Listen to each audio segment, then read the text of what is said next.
The sun hovered mercilessly over the scorched earth of Sad Hill Cemetery. Thousands of weathered gravestones stretched like a sea of death across the barren land. Blondie, known to some as the Good, stepped into the center of the circular graveyard. The dust crunched under his boots, but not a word left his lips. His steely eyes scanned the perimeter. He wasn't alone. Dear listeners, before we move forward, please subscribe my channel to hit 1,000 figure. Tuco, the ugly, emerged first. Scruffy, frantic and sweating bullets even before a single one was fired. He had followed Blondie all the way to the graveyard, convinced the buried gold was real and close. In his hand, his revolver twitched like a live wire. Seconds later, Angel Eyes, the Bad, appeared on the far side. Calm, cruel, and calculating, he walked with the swagger of a man who never missed. None of them spoke. Words had no place in what was about to happen. As they took their positions around the central stone platform, the infamous circular standoff formation took shape. Each man equidistant, each one knowing only two would be standing when the dust settled. The only sound was the haunting whistle of Ennio Morricone's score floating like a ghost through the dry air. Blondie's hand hovered near his gun, his eyes locked not on just one opponent, but both.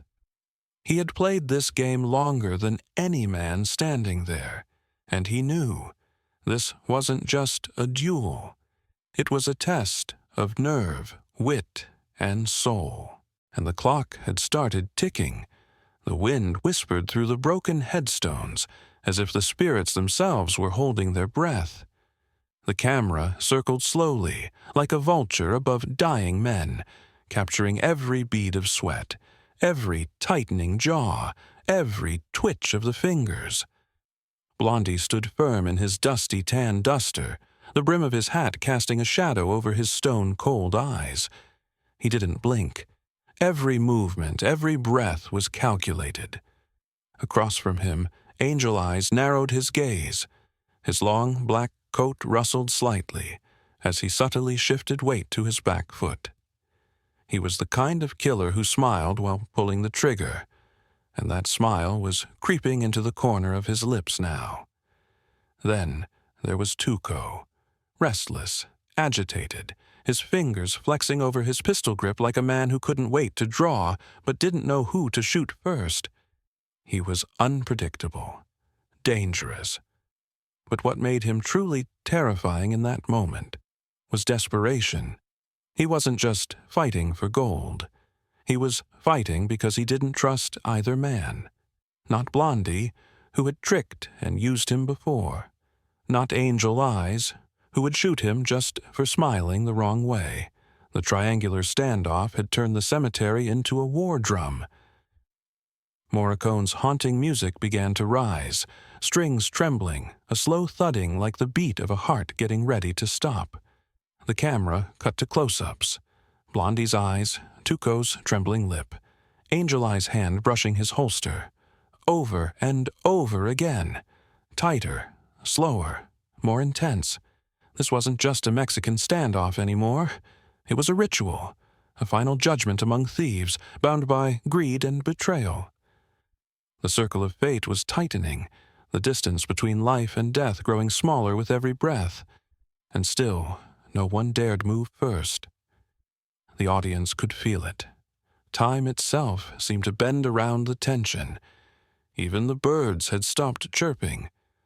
Then a hand twitched. But whose? The world didn't end with a scream or a shout. It ended with silence.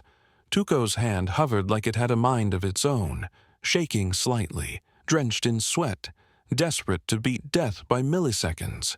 His eyes darted between Blondie and Angel Eyes, like a man trying to read two books at once, and realizing both were written in the language of death. His breath came out in short bursts. His fingers inched toward his pistol, then paused, then inched again. Angel Eyes, calm and lethal, didn't show a flicker of fear. His eyes were locked on Blondie's chest, not his face, not his gun. The chest, center mass, easy target. One shot, and it would all be over.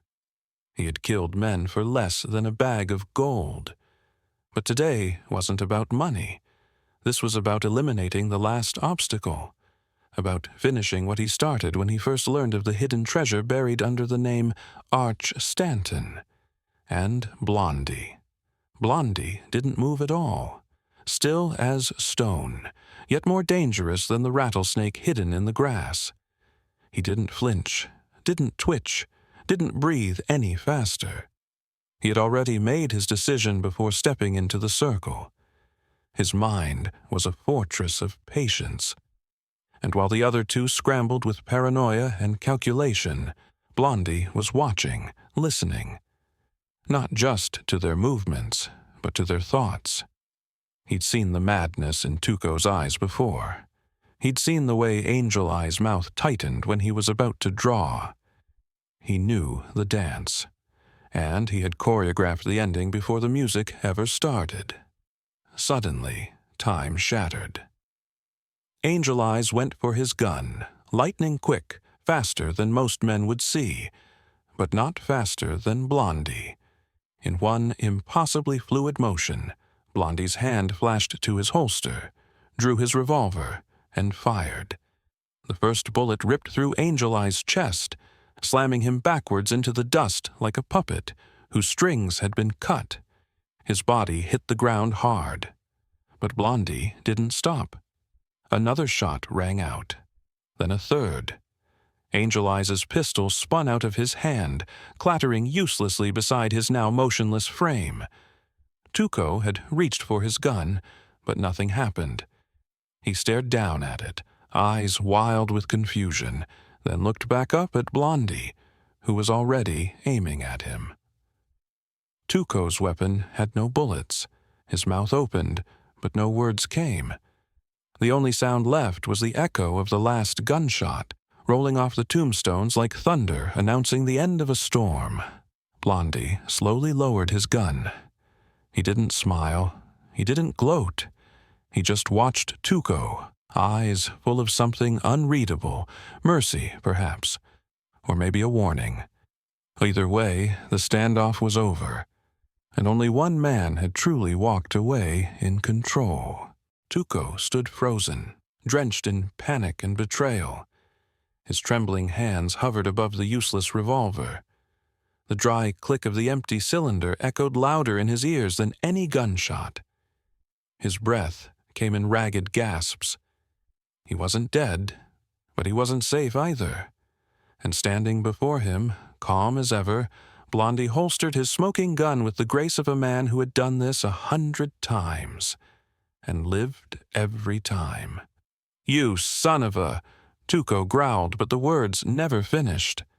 Blondie stepped forward slowly, boots crunching on the gravel between the graves. His eyes never left Tuco. No pity, no hate. Just that unreadable Clint Eastwood stare, like he could see right through a man's soul and didn't always like what he saw. "You think I'd trust you with a loaded gun?" Blondie finally said, voice low and gravelly. "I've seen how you treat your friends." Tuco's face twisted in disbelief. You took my bullets?" Blondie nodded toward the grave beside them, the one marked Arch Stanton. "Start digging," he ordered.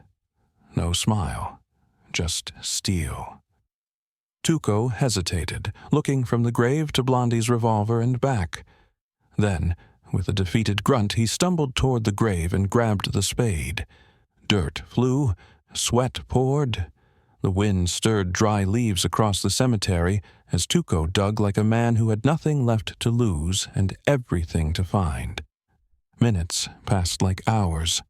The tension never truly left.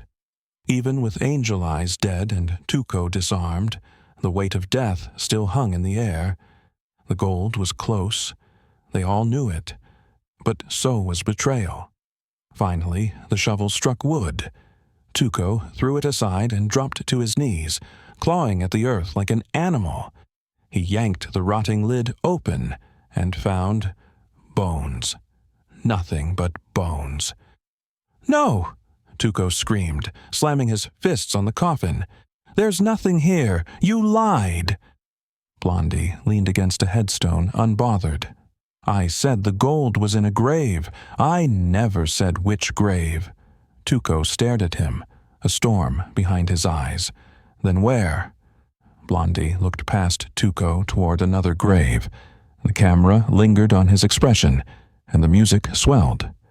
Tuco followed his gaze toward a marker that read, "Unknown." The truth had been right there, all this time. The circle of death, the bluff, the silence, it had all been about control. And now, Blondie had it all. Again, the grave marked unknown waited silently, like it had been expecting them all along. Tuco, still fuming and filthy from the fake dig, staggered over with the spade in hand. Blondie stood a few feet back, revolver casually hanging by his side, eyes locked on Tuco like a hawk watching a snake. Tuco hesitated before digging again.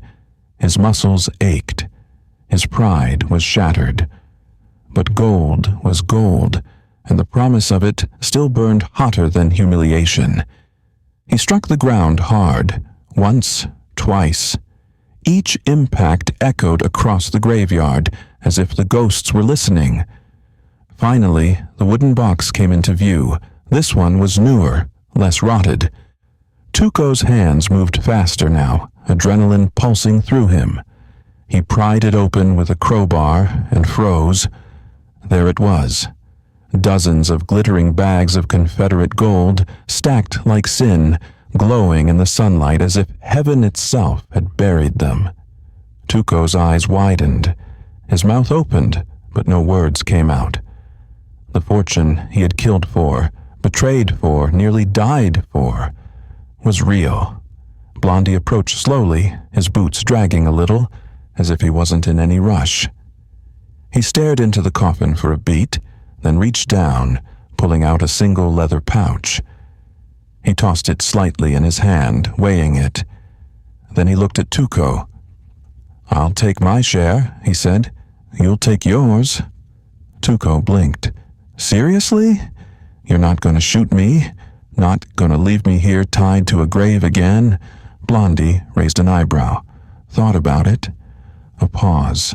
Then he smiled, the rare Eastwood smirk that said everything and nothing at once. "But I figured maybe you earned a cut this time." Tuco laughed, a wild, half-crazed, desert-drunken laugh. It echoed across the stones, spooking crows from the treetops. Moments later, Blondie loaded the gold onto his horse. Tuco gathered the rest. The two men, so different yet tied together by greed and grit, prepared to part ways once again. As Blondie mounted his horse, Tuco called out, "Hey, Blondie, in another life, we could have been friends." Blondie paused, looked down at him. "In another life," he agreed. Then he rode off, dust trailing behind him like a ghost disappearing into the horizon. The music swelled, Ennio Morricone's theme piercing the moment with melancholy and triumph. Tuco stood alone in the graveyard, surrounded by death, drenched in sweat, clutching bags of stolen fortune. And smiling. The West didn't give out happy endings. But sometimes, if you survived long enough, you got something close.